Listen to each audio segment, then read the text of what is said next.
Welcome back.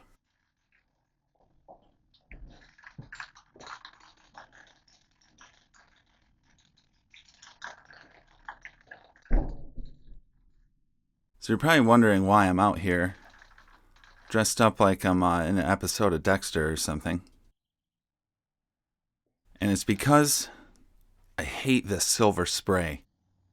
It's evil. I absolutely hate it. I don't even want a speck to touch me. But the real reason is because we need to replace a mask. Do you guys remember this mask? I did it maybe about 9-10 months ago. Well, it needs to be replaced. Because this Kane Hodder guy came along and he wrote all over it with a Sharpie. It's unbelievable.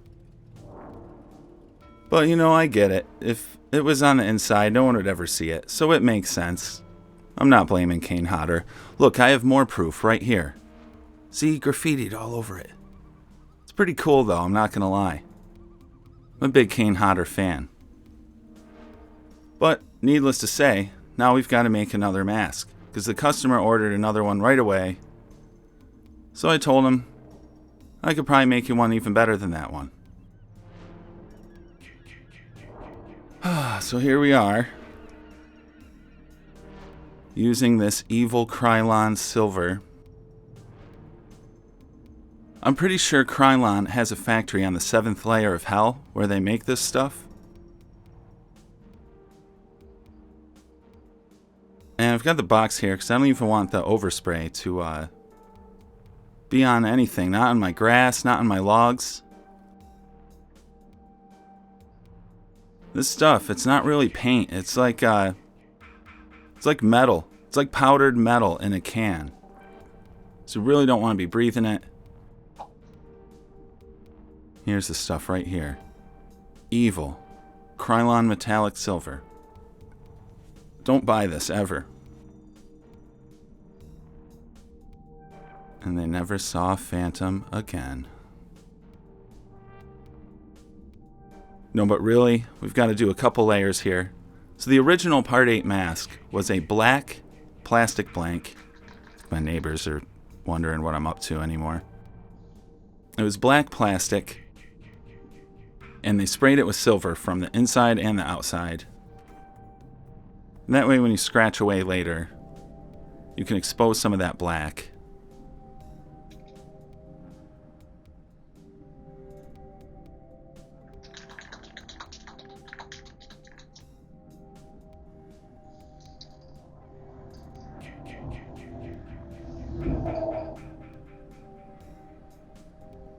And I've got some of the damage areas covered off already, probably with masking tape or with Elmer's glue.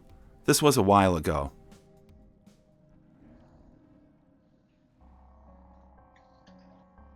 And ironically, I had to lift up my eye protection to see what I was doing.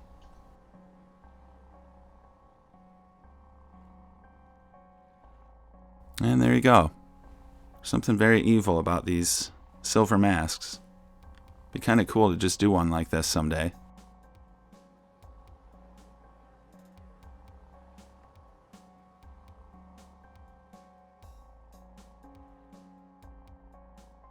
It's very gritty before you sand it down. Like I said, it's like powdered metal. So this is the mask I ended up making them to replace the Kane Hodder mask.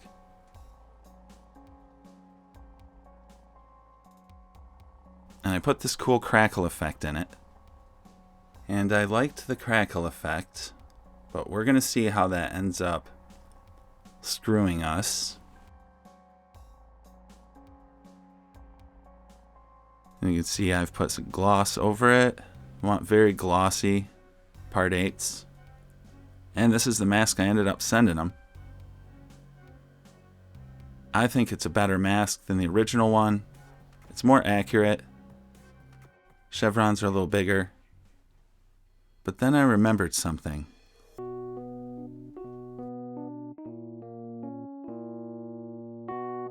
Wow. I wish we could see the cracks more on the final picture, but I'm sure it's there in person. Details like that are what makes an incredible mask compared to great mask. Thanks. The cracks ended up being slightly visible in bright light. Next time, I'm going to make the cracks deeper and stain them with dark washes. You can, but I think it's good for the customer that they stay subtle. This keeps the surprise factor once you have the mask in your hands. For the part 3, you want them quite visible, but for a part 8, it's a nice addition that doesn't need to be that visible. It's all my opinion though. So, I didn't listen. I made the cracks pretty dark, and he didn't like it. So now we're back to the drawing board. Because our good friend Sam, from My Halloween Fandom, was right. And now we're pumping out part 8s to make up for it. And I've decided I'm just going to make 8 after 8 after 8 until we master this thing.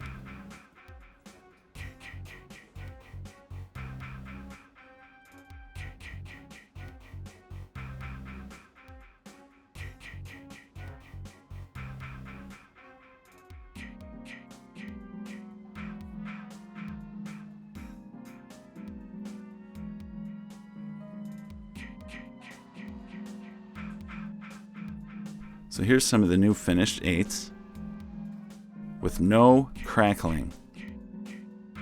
So we're going to make absolute sure this customer likes his replacement mask because he didn't like the dark crackling. These ones have no crackling, so I figure he'd like one of these ones. And everything should work out. I even included the hand-stitched straps, which I've learned how to do recently.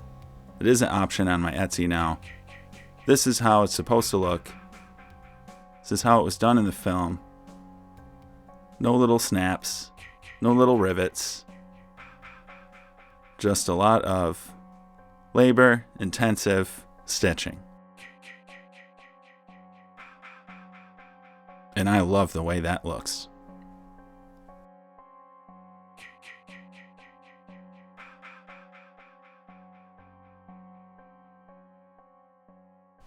But the customer was still not satisfied with his replacement. Now, this is the mask that he wanted replaced. The original mask that was signed by Kane Hodder on the forehead. So we need to make a replica of a replica because he wants an exact copy. So to make an exact replica of that mask, I've actually gone back and watched my video. I've got a lot of orange around the eyes. It looks like a big potato. A lot of spattering, a lot of speckling that I don't do on the part 8s now.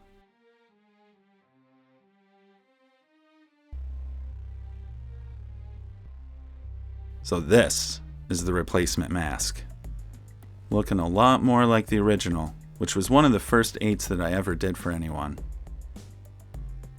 It's not how I would do it now, but the important thing is, it's a replacement for the original mask, and because a customer really liked the way that one looked, we've now got an unsigned one that he can wear to conventions. So it was a humbling experience. We've replaced this mask. It was hard to do.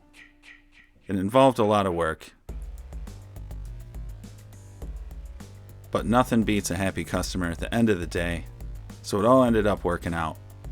Thank you so much for watching. Also, big thanks to Sam at My Halloween Fandom. Love his masks, love his work. Thank you so much for your words of wisdom. Definitely check out his Etsy. He makes amazing masks. As always, I will be back with more mask videos. See ya.